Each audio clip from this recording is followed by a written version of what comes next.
Si vous voulez apprendre le français authentique que les Français parlent, si vous voulez avoir accès à des informations que vous ne trouvez pas dans les livres, si vous voulez améliorer votre compréhension orale de manière efficace, alors vous êtes au bon endroit. Bienvenue dans le podcast des Oui. Je m'appelle Virginie, je suis française et je suis professeure de français langue étrangère depuis 2009. Ce podcast a été créé pour vous aider dans votre apprentissage du français. 2 fois par mois, vous pourrez découvrir un nouvel épisode où je parle de culture, de grammaire, de conjugaison, d'un thème de société, seul ou avec un invité. Alors installez-vous confortablement et c'est parti pour l'épisode du jour. Avant de commencer cet épisode, je vous invite à télécharger un PDF gratuit que j'ai créé spécialement pour vous, qui résume les 40 erreurs les plus communes des apprenants de français sur mon site internet eouionline.com. Que vous ayez un niveau intermédiaire ou confirmé, ce PDF vous aidera à ne plus faire ces mêmes erreurs et à progresser dans votre apprentissage du français. En téléchargeant ce PDF, vous recevrez une newsletter chaque semaine de qualité avec un thème différent par mois. Pour améliorer votre prononciation, vous pourrez télécharger un MP3 ou vous pourrez m'entendre lire la newsletter. N'oubliez pas, eouionline.com. Aujourd'hui, on va parler de 10 anglicismes qui sont utilisés très souvent dans la langue française. Et ces 10 anglicismes, oh là là, je parle d'anglicisme et tout de suite mon cerveau se met en mode anglais. Ces 10 anglicismes sont facilement évitables en français et je voulais vous proposer les alternatives. Qu'est-ce que c'est des anglicismes? Des anglicismes, ce sont des mots, des expressions qui sont empruntés de l'anglais et qui sont utilisés en français. Et souvent aussi, ces anglicismes ou ces mots français qui ressemblent à l'anglais sont utilisés par vous, apprenants de français, pensant que ça signifie la même chose, que la signification en anglais signifie la même chose en français, et non, c'est un faux ami. Alors, utilisez le mot, alors on va commencer par le premier anglicisme. Utilisez le mot définitivement pour definitely. Attention, définitivement ne signifie pas definitely. Définitivement, ça signifie pour toujours. Par exemple, il a définitivement quitté la ville pour s'installer à la campagne.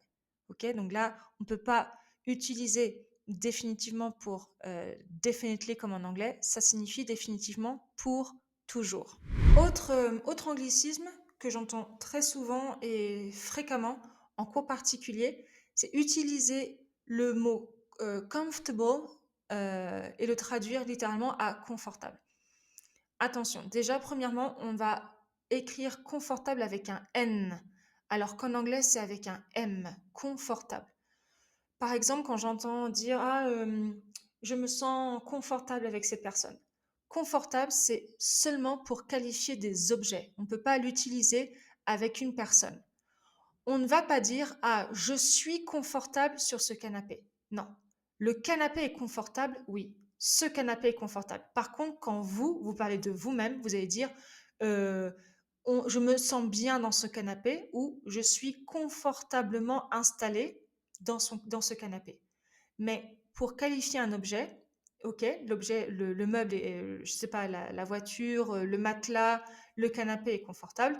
Par contre, vous n'êtes pas confortable, vous êtes à l'aise, vous êtes bien ou vous êtes bien installé, d'accord? Donc faites très attention à cette erreur. Ensuite, il y a ce verbe qui a été inventé en français, le verbe matcher. Matcher avec ER à la fin pour traduire le verbe to match en anglais. Par exemple, ces deux-là, ça matche bien. On imagine que ce sont des amis qui sont en couple et je peux dire ces deux amis-là, ça matche bien. Beaucoup de Français, surtout les jeunes générations, vont utiliser ce mot, mais c'est plutôt conseillé de l'éviter et on va utiliser aller bien ensemble. Ces deux-là vont bien ensemble. Mon ami et mon voisin vont bien ensemble. D'accord? Donc, matcher, oubliez ce mot, même si vous entendez des Français l'utiliser, en particulier les jeunes. Ensuite, autre erreur très commune des apprenants, traduire le mot opportunity pour opportunité. Donc ça, attention, c'est un faux ami. Le mot opportun qui existe en français, ça vient du latin opportunus. opportunus, qui signifie qui conduit au bon port, donc qui conduit à destination. Mais maintenant, dans le français moderne, ça signifie qui arrive au bon moment. Par exemple, on discute de l'opportunité d'une décision. Par exemple, est-ce que c'est le bon moment? Est-ce que c'est le moment opportun pour parler de ça? Vous voyez? Vous pouvez dire, est-ce que c'est le bon moment pour parler de ça? On imagine que c'est une discussion difficile.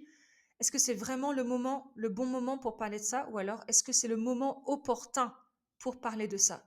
Ok? Est-ce que ça signifie que ça arrive au bon moment? Donc, le mot opportunity, oh là là, avec mon accent, le mot opportunity, si on le traduit correctement en français, ce serait une occasion. Exemple, ce rendez-vous est une occasion de demander une augmentation de salaire. Vous voyez, vous n'allez pas dire ce rendez-vous est une opportunité. Non, parce que opportunité, euh, c'est savoir si c'est le bon moment, c'est quelque chose qui arrive au bon moment. Donc, ce rendez-vous est une occasion, opportunity, c'est une occasion de demander une augmentation. Ensuite, la traduction littérale que j'entends très souvent aussi en cours, pour it makes sense, j'entends beaucoup d'apprenants dire ah, ça fait sens, parce que c'est une traduction littérale de l'anglais au français. On peut pas, enfin, ce n'est pas correct. Vous allez dire ça a du sens ou c'est logique. Par exemple, ça a du sens de prendre cette décision ou c'est logique de prendre cette décision. Par contre, vous ne direz pas ça fait sens. Oubliez cette traduction littérale. Ensuite, une autre traduction que j'entends très souvent des apprenants, c'est avec le verbe visiter. Par exemple, j'ai visité un ami pour le verbe en anglais to visit someone. Alors, oubliez, s'il vous plaît, cette traduction littérale. Vous allez rendre visite à un ami, d'accord? Vous allez rendre visite à un ami, vous ne visitez pas une personne. Pourquoi? Alors, euh, dans le cas où les personnes, donc on peut dire visiter un malade, visiter un prisonnier, c'est dans un cas très, très particulier, c'est quand les personnes désignées, donc je ne sais pas, mon grand-père ou un prisonnier, sont en situation de souffrance, d'accord? Et leur rendre visite est une marque de compassion. Ok, donc ça vient de l'explication de l'Académie française. Rendre visite à un ami, par contre, vous visitez un prisonnier, vous visitez quelqu'un à l'hôpital parce qu'il est en souffrance. Donc ça, c'est très, très important. En dehors de ces contextes bien précis, vous ne pouvez pas utiliser visiter quelqu'un. D'accord? Vous allez dire rendre visite à un ami et vous pouvez visiter un monument, vous pouvez visiter une ville. J'entends parfois aussi ah, j'ai visité ce magasin. Visiter, c'est quand il y a un aspect culturel. Ok, quand vous allez apprendre quelque chose, on va rien apprendre dans un magasin. Dans un magasin, c'est pour acheter des choses, mais il n'y a pas, il n'y a pas d'aspect culturel. On visite une ville, on visite un musée, on visite une personne en souffrance. Donc, j'ai, euh, j'ai visité un prisonnier, j'ai visité des malades, mais vous allez rendre visite à une amie, un ami, vous allez rendre visite à quelqu'un chez lui. Enfin, la dernière traduction littérale, qui est même aussi malheureusement utilisée par les Français, mais qui n'est pas bonne, c'est traduire littéralement I've been par j'ai été. En français, vous ne dites pas vous allez utiliser le verbe aller, ok? Je suis allé à l'étranger. Vous n'allez pas dire j'ai été à l'étranger. Même si beaucoup de Français le disent, ce n'est pas correct. Par exemple, vous n'avez pas posé la question comment tu es. Non, vous avez posé la question comment tu vas. Ok? Vous n'allez pas dire je suis bien comme en anglais. I'm good. Vous allez dire je vais bien. Donc c'est la même chose pour le verbe aller, je suis allé et non pas j'ai été. Alors je me suis trompée, ce n'était pas la dernière erreur, le dernier anglicisme, c'était le huitième. Neuvième erreur que j'entends souvent, c'est exhibition pour exhibition.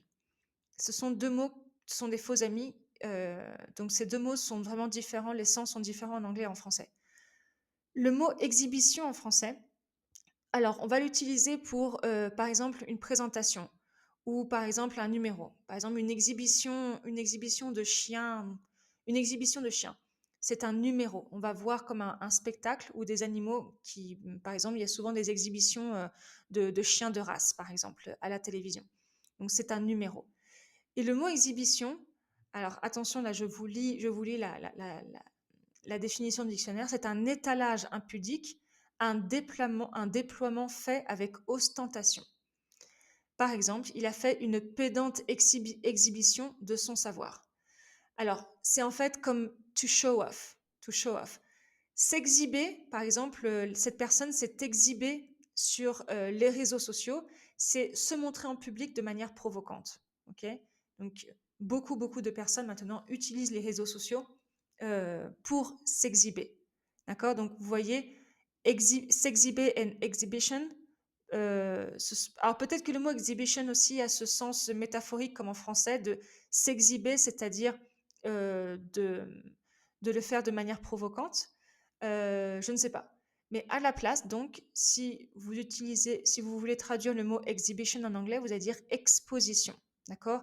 J'ai vu cette très belle exposition de Rodin au musée. D'accord. Une exposition.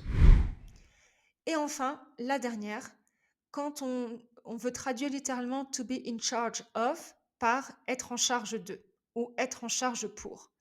Ça n'a pas de sens non plus.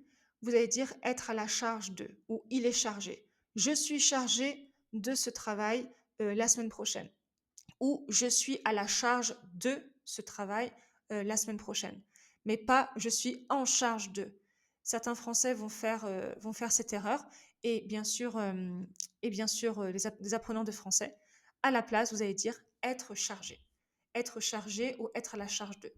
Alors, je vais vous faire donc un petit résumé des anglicismes qui sont mal utilisés et je vais vous donner le sens correct en français. Alors, pour definitely, vous n'utilisez pas définitivement parce que définitivement, ça signifie pour toujours. Par contre, vous allez dire assurément ou sans aucun doute.